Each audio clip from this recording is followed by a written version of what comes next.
Hello and welcome to the Bloomingdale Public Library's computer class program on Tinkercad. Now, Tinkercad is an online program that you can use to create 3D designs that can then be 3D printed. If you haven't already viewed our Tinkercad video for beginners, I highly recommend having a look at that video first. So we're going to utilize some basics, talk about how to create designs and have them ready to be exported for 3D printing. So I'm signed in already to Tinkercad.com. You will need an account, but it doesn't cost anything. The great thing about this program is that you will only need a web browser and an online account to use it. Then once you come to the library, you can just sign in on your account again and then download the file straight from your account. So to create a new project, click the blue button up here on the left hand side where it says Create New Design. And the default is going to look like this. Now the first thing we can do is come down here to the bottom right hand corner and edit the grid. So by default it's in millimeters and we can switch it to inches. We also have a preset grid size, so if we knew what we were going to be printing on, we could select the specific grid size that is correlated with that particular printer, and then we can design something that will fit perfectly on that printer. Updating the grid will make it look like this. Now over here in this right hand menu, we have some basic shapes.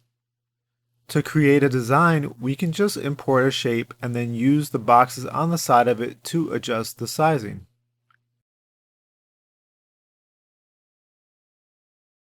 As I'm doing this, it pops up the dimension over here.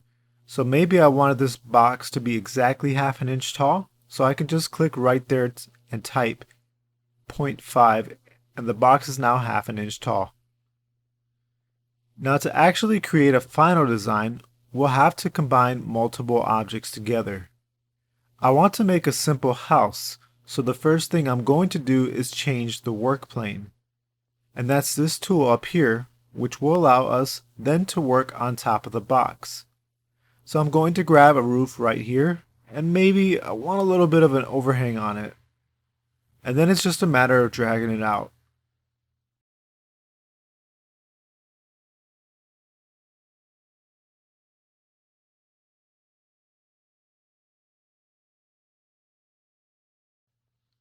Now I'm going to drop the work plane back down and I'll add in a chimney.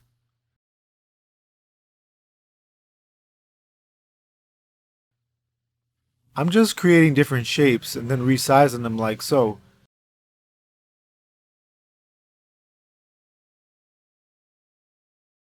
Now shaping things can take a little bit of adjusting and a little bit of experience.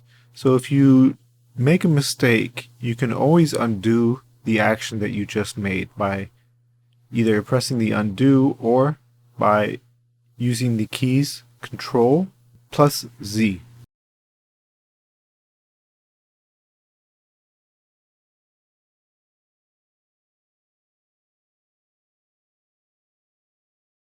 So maybe a little something like that.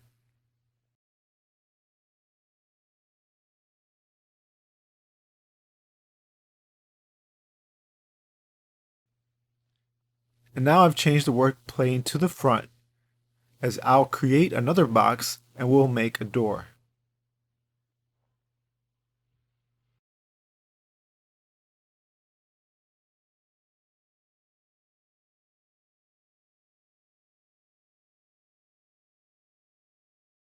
I want the door to actually cut inside of the house, so I'm going to push it backwards.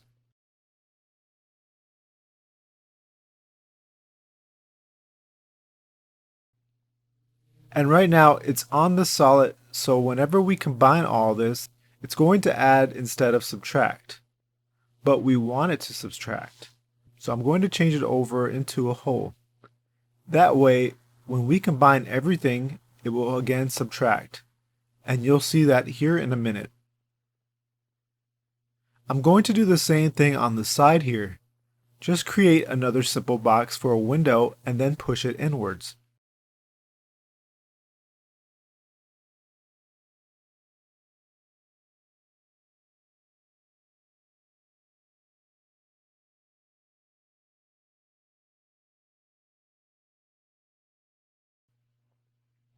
Again, it needs to be a hole, and I'm going to copy and paste that.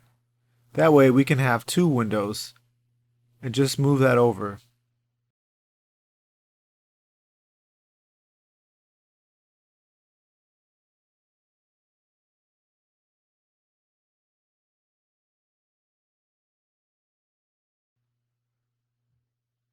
So now, to group everything, I'm just going to click and drag to select everything. Then I'll hit the group button, and there is the house.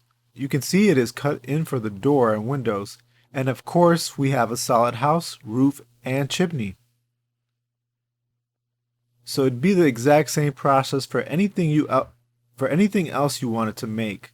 Again, you would just find the shapes that you want, drag them around, resize them as you like, and there's even more shapes as well.